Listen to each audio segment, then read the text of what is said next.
ആ ഭദ്രകാളിയുടെ മുമ്പിൽ ചെന്ന് കോപ്രായത്തരങ്ങൾ കാണിക്കരുത്.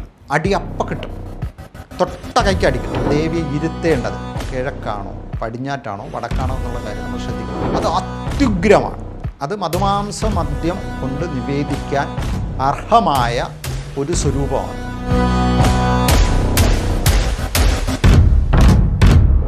അതിന് ചില കണക്കുകളും ചിട്ടകളും, അത് ഇരിക്കേണ്ട രീതി കിഴക്കാണോ പടിഞ്ഞാറ്റാണോ വടക്കാണോ എന്നൊക്കെയുള്ള കാര്യങ്ങൾ വളരെ ശ്രദ്ധിച്ച് വേണം ചെയ്യാൻ. നമ്മുടെ ഈ തിരുവനന്തപുരം ജില്ലയിലാണ് ഇത് പൊതുവിൽ, കാരണം അവിടെ ഈ മാടായിയുമായിട്ട് കണ്ണൂർ ഭാഗത്തൊക്കെ ഈ മാടായി ഉള്ളത് കൊണ്ടും അതിൻ്റെ തീക്ഷ്ണത എന്താണ് എന്ന് അറിയാവുന്നുള്ളത് കൊണ്ടും അറിയാം. കൊല്ലാൻ മടിക്കില്ല എന്നുള്ളൊരു സ്വഭാവമാണ് പടിഞ്ഞാറ്റ്. കേരളത്തിലെ ഏറ്റവും രൗദ്ര ഭദ്രകാളി എന്ന് പറഞ്ഞാൽ പടിഞ്ഞാറ്റിരിക്കുന്ന ഭദ്രകാളിയാണ് എന്ന് മനസ്സിലാക്കണം. ഉപാസകനാണെങ്കിലും ഒരു ഭയഭക്തി ബഹുമാനത്തോടെ ആ ദേവതയുടെ മുമ്പിൽ ചെല്ലാം. അത് അഗ്നിയാണ്, അത് കാട്ടുതീ പോലെ കത്തിപ്പടരും. അത് തെറ്റ് കണ്ടാൽ അപ്പോൾ അടിയാം. മനസ്സിലാക്കേണ്ട ഒരു വിഷയം, കേരളത്തിൽ ഇപ്പോൾ എവിടെ എടുത്താലും അങ്ങോളം ഇങ്ങോളം പാറശാല മുതൽ കാസർഗോഡ് വരെ ഏത് ഗൃഹങ്ങളെടുത്താലും ഏതൊരു ഉപാസനാ സ്ഥലം എടുത്താലും ഭദ്രകാളി മെയിനായി വരുന്നുണ്ട്. ഭദ്രകാളി എന്നുള്ളൊരു ദേവത പെട്ടെന്ന് വരുന്നുണ്ട്, അല്ലെങ്കിൽ അവിടെ ഉണ്ട്, അല്ലെങ്കിൽ പൂർവികർ ആചരിച്ച് കൊണ്ടുവന്ന് നിൽപ്പുണ്ട്. നമ്മളിത് നമ്മൾ ഭദ്രകാളി പ്രതിഷ്ഠിക്കുന്ന രീതികൾ കുടുംബത്തിനകത്ത് പ്രതിഷ്ഠിക്കുമ്പോൾ അതിന് ചില കണക്കുകളും ചിട്ടകളും, അത് ഇരിക്കേണ്ട രീതി കിഴക്കാണോ പടിഞ്ഞാറ്റാണോ വടക്കാണോ എന്നൊക്കെയുള്ള കാര്യങ്ങൾ വളരെ ശ്രദ്ധിച്ച് വേണം ചെയ്യാൻ. ഇപ്പോൾ ഒരുപാട് കാവുകൾ പുനരുദ്ധാരണം നടക്കുന്നുണ്ട്, പൂജകൾ നടക്കുന്നുണ്ട്, സാമ്പ്രദായിക രീതികൾ നടക്കുന്നുണ്ട്. അപ്പോൾ നമ്മളത് വളരെ ശ്രദ്ധിക്കണം. ദേവിയെ ഇരുത്തേണ്ടത് കിഴക്കാണോ പടിഞ്ഞാറ്റാണോ വടക്കാണോ എന്നുള്ള കാര്യം നമ്മൾ ശ്രദ്ധിക്കണം. കാരണം എന്തെന്ന് പറഞ്ഞാൽ ഭദ്രകാളി പൊതുവിലൊരു ധാരണ വടക്കോട്ടിരിക്കുന്ന ഭദ്രകാളിയാണ്. അത് വടക്കോട്ടിരിക്കുന്നത് കൊണ്ട് അതിരൗദ്രമാണ്, കിഴക്കും പടിഞ്ഞാറ്റും രൗദ്രമല്ല, അത് ശാന്തമാണെന്നുള്ളൊരു തെറ്റിദ്ധാരണ പരക്കുന്നുണ്ട്. ഈ തെറ്റിദ്ധാരണയുടെ ഭാഗമായിട്ട് ഇപ്പോൾ പടിഞ്ഞാറ്റിരിക്കുന്ന ഭദ്രകാളിയുടെ മുമ്പിൽ വളരെ സാത്വികമായിട്ടുള്ള ആചരണ രീതികളും, അത് ശാന്തമാണ്, വളരെ ശാന്തമാണ് എന്ന് തെറ്റിദ്ധരിച്ച് അവിടെ സാത്വിക രീതിയിട്ടൊക്കെയായിട്ടുള്ള നിവേദ്യങ്ങളും ഒക്കെ കൊണ്ടുവച്ച് പൂജ ചെയ്യുന്നതുണ്ട്. അപ്പോൾ ഇത് വളരെ ദോഷമുണ്ടാക്കും, വളരെ ദോഷമുണ്ടാക്കും. നമ്മൾ ആദ്യം മനസ്സിലാക്കേണ്ടത്, ഒരു കുടുംബത്തിനകത്ത്, കേരളത്തിൽ ഭദ്രകാളി സമ്പ്രദായത്തിൽ ഒരു കുടുംബത്തിനകത്തോ പുറത്തോ എവിടെയാണെങ്കിലും ഭദ്രകാളി പടിഞ്ഞാറ്റിരിക്കുകയാണെങ്കിൽ അത് അത്യുഗ്രമാണ്. അത് മധുമാംസ മദ്യം കൊണ്ട് നിവേദിക്കാൻ അർഹമായ ഒരു സ്വരൂപമാണ്. അതിന് മാംസമോ മദ്യമോ ദ്രാവിഡ രീതിയിലുള്ള മത്സ്യങ്ങളോ ഉൾപ്പെടെയുള്ള നിവേദ്യമാണ് ആ ദേവതയ്ക്ക് ആവശ്യം. ആ ദേവതയുടെ മുമ്പ് പാൽപ്പായസമോ സാത്വിക രീതിയിലുള്ള സമ്പ്രദായങ്ങളോ നിവേദിക്കുന്നത് തെറ്റാണ്. തെറ്റ് മാത്രമല്ല, ആ കുടുംബത്തിൽ ദുരിതം വിളിച്ചു വരുത്തും.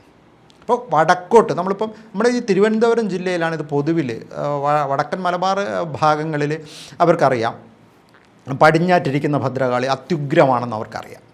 കാരണം അവിടെ ഈ മാടായിയുമായിട്ട് കണ്ണൂർ ഭാഗത്തൊക്കെ ഈ മാടായി ഉള്ളത് കൊണ്ടും അതിൻ്റെ തീക്ഷ്ണത എന്താണ് എന്ന് അറിയാവുന്നുള്ളത് കൊണ്ടും അറിയാം. നമ്മുടെ ഈ തിരുവനന്തപുരം ജില്ലയിൽ പൊതുവേ ഭദ്രകാളി എന്ന് പറയുമ്പോൾ അത് കിഴക്കോട്ടോ പടിഞ്ഞാറ്റോ ഭദ്രകാളി കണ്ടാൽ വളരെ സാത്വികമാണ്, അതിൻ്റെ അടുത്ത് പോയി എന്തും കാണിച്ചു കൂട്ടാം എന്നുള്ളൊരു ചിന്ത അറിഞ്ഞോ അറിയാതെയോ, അല്ലെങ്കിൽ അറിഞ്ഞുകൂടാത്ത ആചാര്യന്മാരിൽ നിന്നോ ഇവർ ഇത് പഠിച്ചു വരുന്നുണ്ട്.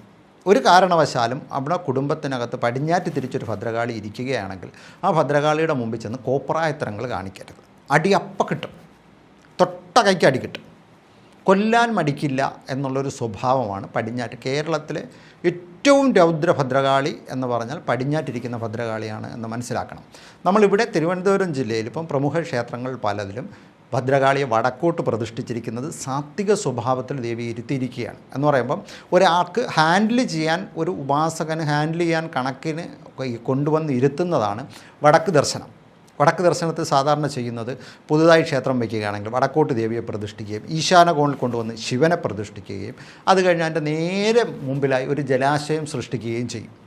കാരണം വടക്കോട്ടുള്ള ഭദ്രകാളിയുടെ സാധാരണ നമ്മൾ ചെയ്തു വരുന്നത്. അപ്പോൾ ഇതെന്താണ്, ഇതിനെ ഒന്ന് ഒരു ഉപാസകന് അല്ലെങ്കിൽ തന്ത്രിക്ക് അല്ലെങ്കിൽ പൂജാരിക്ക് അതിനെ ഒന്ന് ഹാൻഡിൽ ചെയ്ത് കൊണ്ടുപോവുക എന്നുള്ളതാണ്. അറിഞ്ഞോ അറിയാതെയോ നമ്മുടെ കുടുംബങ്ങളിൽ പടിഞ്ഞാറ്റാണ് ഭഗവതിയെ വെച്ചിരിക്കുകയാണെങ്കിൽ നമ്മൾ മനസ്സിലാക്കേണ്ടത് ഇത് അത്യുഗ്ര സ്വരൂപിണിയാണ്. അപ്പോൾ ഇത് ഹാൻഡിൽ ചെയ്യാൻ പാടുള്ള ദേവിയാണ് ഇരിക്കുന്നത്.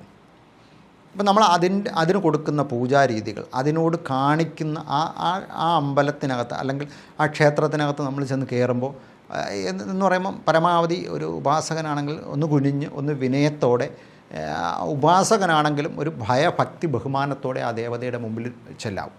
അത് അഗ്നിയാണ്, അത് കാട്ടുതീ പോലെ കത്തിപ്പടരും. അതിനകത്ത് ഉപാസകനെന്നോ ഭക്തനെന്നോ എന്നുള്ള സംവിധാനമൊന്നുമില്ല. അത് തെറ്റ് കണ്ടാൽ അപ്പോൾ അടിയാം. നമ്മൾ പലരും നമ്മളിത് ഒരുപാട് ഗൃഹങ്ങളിൽ ഇത് പ്രതിഷ്ഠിച്ചിട്ടുണ്ട്. ഭദ്രകാളി പ്രതിഷ്ഠ നടത്തിയിട്ടുണ്ട്, അല്ലെങ്കിൽ ഭദ്രകാളിയുടെ പീഠമിട്ടിട്ടുണ്ട്, ഭദ്രകാളിക്ക് വേണ്ടി ചിലമ്പ് വെച്ചിട്ടുണ്ട്, വാള് വെച്ചിട്ടുണ്ട്. അപ്പോൾ ഈ ഭദ്രകാളി എങ്ങോട്ടിരിക്കുകയാണ് ഈ തന്ത്രിമാർ അല്ലെങ്കിൽ നമ്മുടെ പൂർവിക ആചാര്യന്മാർ പണ്ട് നമുക്ക് തലമുറകൾക്ക് മുമ്പ് ഇതിനെ എങ്ങോട്ടാണ് തിരിച്ചിരുത്തിയിരിക്കുന്നത് എന്ന് നമ്മൾ നോക്കണം. അപ്പോൾ ഇപ്പോൾ പടിഞ്ഞാറ്റിരിക്കുന്ന ഭദ്രകാളിയെ നമ്മൾ അടുത്ത് പുനഃപ്രതിഷ്ഠ നടക്കുന്ന സമയത്തും നമ്മൾ എന്ത് ചെയ്യും, പടിഞ്ഞാറ്റ് തന്നെ തിരിച്ചു വെക്കണം. അവിടെയുള്ള ആചാര്യന്മാർ അവിടെ എത്തുന്ന ഭക്തജനങ്ങളോടാണെങ്കിലും അവിടെ എത്തുന്ന ആചാരങ്ങൾ നടത്തുന്ന ഗുരുക്കന്മാരോടാണെങ്കിലും ഈ ദേവതയ്ക്ക് ഇങ്ങനെ ഒരു സ്വഭാവമുണ്ടെന്നും ഇത് അത്യുഗ്ര രൂപിണിയാണെന്നും ഇത് പടിഞ്ഞാറ്റാണ് ഇതിരിക്കുന്നതെന്നും ഇതിനെ ഹാൻഡിൽ ചെയ്യാൻ ഇതിനെ ഒന്ന് നമുക്ക് നമ്മുടെ കൈക്കകത്ത് ഇത് ഒതുങ്ങുന്ന ദേവതയല്ലെന്നും അതുകൊണ്ട് ആ രീതിക്കുള്ള മന്ത്രങ്ങളും തന്ത്രങ്ങളും പൂജകളും പരമാവധി കൊടുക്കണമെന്നും എന്നാൽ അതിതീക്ഷ്ണമായിട്ടുള്ള നിവേദ്യാദികൾ ദേവതയ്ക്ക് സമർപ്പിക്കണം. തീക്ഷ്ണ സ്വഭാവമുള്ള നിവേദ്യവും അതിനുള്ള ആചാരങ്ങളും സമ്പ്രദായങ്ങളും ചെയ്യണമെന്നും ആ ദേവതയുടെ കുറുകെ നമ്മൾ ചെന്ന് കയറുമ്പോൾ അതിൻ്റെ എപ്പോഴും നമ്മൾ അങ്ങോട്ടും ഇങ്ങോട്ടും ആചാര്യന്മാരാണെങ്കിൽ പോലും കുറുകെ എടുത്ത് ചാടരുതെന്നും പരമാവധി പടിഞ്ഞാറ്റിരിക്കുന്ന ദേവതമാർക്കും ആചാര്യന്മാർ വടക്ക് നിന്നൊരു വാതിൽ വെക്കും. നേരെ ചെന്ന് കയറാതിരിക്കാൻ വേണ്ടി ആചാര്യന്മാർ പോലും ക്ഷേത്രങ്ങൾ പോലും വടക്ക് നിന്നൊരു വാതിലൂടെ വയ്ക്കും. വടക്ക് നിന്ന് പടിഞ്ഞാറ്റ് അകത്തേക്ക് കയറാനും ഇത് വളരെ അത്യാവശ്യത്തിന് മാത്രം പുറത്തേക്ക് ഇറങ്ങാനും ഒക്കെ വേണ്ടി വെക്കുന്നതാണ്. കാരണം ഞാനിത് പറയാൻ കാരണം ഇപ്പോൾ ഒരുപാട് ക്ഷേത്രങ്ങൾ ഇപ്പോൾ പുനഃപ്രതിഷ്ഠ നടക്കുന്നുണ്ട്, പ്രതിഷ്ഠ നടക്കുന്നുണ്ട്, ഇങ്ങനെയൊക്കെ ചെയ്യുന്നുണ്ട്. പൂർവികർ പടിഞ്ഞാറ്റോട്ട് ആചരിച്ചത് മാത്രം അങ്ങനെ വെക്കുക, പരമാവധി വടക്കോട്ട് വെക്കാൻ ശ്രമിക്കുക, ഈശാനകോണിൽ ശിവന് സാന്നിധ്യം കൊടുക്കാൻ ശ്രമിക്കുക, അല്ലെങ്കിൽ മാടൻ തമ്പുരാൻ ഇതുപോലെയുള്ള ദേവതമാർക്ക് കൊണ്ടുവന്ന് ഈശാനകോണിൽ തന്നെ കൊടുക്കുക, ഫ്രണ്ടിലൊരു ജലാശയമോ എന്തെങ്കിലും നിലനിർത്താൻ ശ്രമിക്കുക. ഇതൊരു ചെറിയ കളിയല്ലെന്നും ദേവി എൻ്റെ വീട്ടിൽ പടിഞ്ഞാറ്റിരിക്കുന്നു അത് വലിയ കുഴപ്പമില്ലെന്നും ഒന്നും കരുതരുത്. ഇത് അത്യധികം ഉഗ്രവും അത്യുഗ്രവുമാണ്. പിന്നെ രണ്ടാമത് നമുക്കിത് പറയാനുള്ളത് ഈ ദേവതയോടൊപ്പം കുടിയിരുത്തുന്ന മറ്റ് ദേവതകളാവട്ടെ, അവിടെ പ്രധാനപ്പെട്ട മറ്റ് ദേവതമാരുണ്ടാവും. ചിലപ്പോൾ ദുർഗയുണ്ടാവും, യക്ഷി ഉണ്ടാവും, പല ദേവതമാരുണ്ടാവും. ഈ ദേവതമാരെ എല്ലാം ഇതിന് തീക്ഷ്ണ രീതിയിലുള്ള ഉപാസന കൊടുത്തിട്ട് മറ്റേ ദേവതകൾക്ക് അതിശാന്തമായിട്ടുള്ള ഒന്ന് ബാലൻസ് ചെയ്യാൻ കണക്കിന് ശാന്തമായിട്ടുള്ള പൂജാരീതികളും അതിന് ഫോളോ ചെയ്യുക. ദുർഗയെ പോലെയുള്ള ദേവതമാർക്ക് ശാന്തമായിട്ട് ഐശ്വര്യപ്രധാനമായ മന്ത്രങ്ങളെടുത്ത് ഉപയോഗിക്കുക എന്നുള്ളതാണ്. ഇവിടെ ഭദ്രകാളിക്ക് അത്യുഗ്രം കൊടുത്തിട്ട് അപ്പുറത്ത് ദുർഗയ്ക്ക് കൊണ്ടുവന്ന് രൗദ്രമന്ത്രങ്ങളോ രൗദ്രരീതികളോ അതിരൗദ്രമായ സമ്പ്രദായങ്ങളോ ഫോളോ ചെയ്യരുത്. കാരണം ഇതിനൊന്ന് അത് പ്രത്യേകിച്ച് കുടുംബ വീടുകളിലാണെങ്കിൽ പ്രത്യേകിച്ച് യക്ഷി സാന്നിധ്യങ്ങളോ സാത്വിക മൂർത്തിയുടെ സാന്നിധ്യങ്ങൾ ഏതെങ്കിലും അവിടെ കാണും, അല്ലെങ്കിൽ തമ്പുരാനോ അങ്ങനെയൊക്കെ. തമ്പുരാൻ സാത്വികമല്ലെങ്കിൽ തമ്പുരാനെ പോലുള്ള രൗദ്ര ദേവതമാരും ഒക്കെ അവിടെ കാണുമ്പോൾ അവിടെ എന്താ ചെയ്യേണ്ടത്, അവിടെ ആ ദേവതയ്ക്ക് ഒരു സാത്വികത കൊണ്ടുവരുന്ന ഒരു ദേവതയെ അവിടെ പ്രാധാന്യം കൊടുത്ത് ആ ദേവതയ്ക്കും കൂടെ നിവേദ്യാദികൾ അതിസാത്വികമായിട്ടുള്ള നിവേദ്യാദികൾ, കാരണം പാൽപ്പായസം ഇതുപോലെയുള്ള കാര്യങ്ങൾ കൊടുത്ത് ഒരു കുടുംബത്തിനകത്തിരിക്കുമ്പോഴാണ് ഞാനിത് പറയുന്നത്. നമ്മൾ മറ്റ് ഗ്രാമക്ഷേത്രങ്ങളെക്കാൾ ഉപരി കുടുംബത്തിനകത്തിരിക്കുന്ന ദേവതമാർക്ക് സാത്വിക ആചരണങ്ങൾ കൊടുക്കുകയും ഗുരുവിന് പ്രധാനമായി ആ കുടുംബത്തിനകത്തുള്ള ഗുരുവിനും ദേവതമാർക്കും പിന്നെ പ്രധാന രീതിയിലുള്ള നിവേദ്യാദികൾ കൊടുക്കുകയും ഗുരുവിന് പ്രത്യേകിച്ച് പൂജ, ഗുരുവിന് സ്പെഷ്യലായിട്ട് ഗുരുവിൻ്റെ ആചരണങ്ങൾ നിലനിർത്തുകയും ഒക്കെ ചെയ്യണം. ഈ കുടുംബത്തിനകത്തുള്ള ഈ ഗുരുവിനെ ഈ ഭദ്രകാളി സമ്പ്രദായം ആണ് എങ്കിലും ഇപ്പോൾ കണ്ടുവരുന്നത് ഗുരുവിനെ എടുത്ത് പുറത്തേക്ക് മാറ്റുക, അല്ലെങ്കിൽ അവിടെ ആചരിച്ച് കൊണ്ടുവന്ന ആചാര്യൻ്റെ അവസ്ഥ അതൊരു പ്രേതകലയാണെന്നൊക്കെ തെറ്റിദ്ധരിച്ച് അതിനെ എടുത്ത് പുറത്തേക്ക് മാറ്റുക, ഇതൊക്കെ നടന്നു വരുന്നുണ്ട്. ഇതെല്ലാം പൂർണ്ണമായും തെറ്റാണ്. കുടുംബക്ഷേത്രങ്ങൾ ചെയ്യുന്നവരും പുനരുദ്ധാരണം നടത്തുന്നവരും ഒക്കെ അതാത് സ്ഥലങ്ങളിലെ അതാത് കൊണ്ടുവന്ന ആചാര്യനും ഗുരുവിനും ഈ ദേവിയോടൊപ്പം, ഈ രൗദ്രദേവിയോടൊപ്പം തന്നെ തൊട്ടടുത്തായിട്ട് ഒരു പീഠം കൊടുക്കുക, തൊട്ടടുത്ത് ദേവിയുടെ അടുത്ത് ചേർന്ന് ഒരു പീഠം കൊടുക്കുക, അതിന് കൃത്യമായ ഒരു വിളക്ക് കൊടുക്കുക. ഈ രൗദ്ര നിവേദ്യങ്ങളുടെ ഒരു വിഹിതം കൂടെ ഈ ഗുരുവിന് കൂടെ, അല്ലെങ്കിൽ ഈ കൊണ്ടുവന്ന് ഉപാസിച്ച ഗുരുവിന് കൂടെ കൊടുക്കുക. അതിനൊരിക്കലും പുറത്തേക്ക് മാറ്റാൻ ശ്രമിക്കാതിരിക്കുക. കാരണം ആ ഗുരുവിൻ്റെ ചൈതന്യം ഉള്ളതുകൊണ്ട് ഇതിൻ്റെ ഒരു അത്യുഗ്രഭാവത്തെ ആ ഗുരു ഒരുവിധമെങ്കിലും, കാരണം ഗുരുവിൻ്റെ ജീവകലയാണ് ഈ ഭദ്രകാളി ആയതുകൊണ്ടും ഒരുവിധമെങ്കിലും അതിനെ ഒന്ന് പിടിച്ചു നിർത്താൻ അതിന് കഴിയും. അപ്പോൾ അതുകൊണ്ടാണ് ഇത് പ്രത്യേകിച്ച് നമ്മൾ ഈ കുടുംബക്ഷേത്രങ്ങളും കുടുംബ സമ്പ്രദായങ്ങളും പുതുക്കി പണിയുമ്പോൾ ഇതെല്ലാം ഒന്ന് നോക്കണം. നോക്കിയിട്ട് മാത്രമാണ് ഇത് കാര്യങ്ങളിലേക്ക് എത്തുകയും ഈ കാര്യങ്ങൾ ചെയ്യാൻ ശ്രമിക്കുകയും ചെയ്യേണ്ടത്. അതുപോലെ തന്നെ ഭദ്രകാളി ഭാവം നമ്മൾ സാധാരണ ഉപാസന ചെയ്തു വരുമ്പോൾ, ഭദ്രകാളി ഭാവം ഉപാസന ചെയ്തു വരുമ്പോൾ ആ ദേവതയോടൊപ്പം മറ്റ് 2 ദേവതമാർ കൂടെ കാണും. അത് സാധാരണ ഇവിടെ ദുർഗ എന്ന് ഒരു നമ്മുടെ തിരുവനന്തപുരം ജില്ലയിലും മറ്റു ഭാഗങ്ങളിലും അത് ദുർഗയാണ് എന്നുള്ളൊരു ധാരണയിൽ നിൽക്കുന്നുണ്ട്.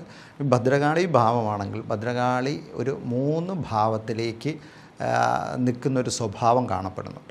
നമ്മളത് പലയിടത്തും തിരക്കി പല കാര്യങ്ങൾ തിരങ്ങിപ്പോകുമ്പോൾ അതൊരു മഹാകാളി, നമുക്ക് ഈ പറയാൻ പറ്റുന്ന ഒരു സ്വരൂപം അതൊരു മഹാകാളി, മഹാലക്ഷ്മി, മഹാസരസ്വതി എന്നുള്ളൊരു സങ്കല്പത്തിലേക്കാണത് നിൽക്കുന്നത്. അതല്ല, അതിൻ്റെ ഭാവം അതൊന്നുമല്ല.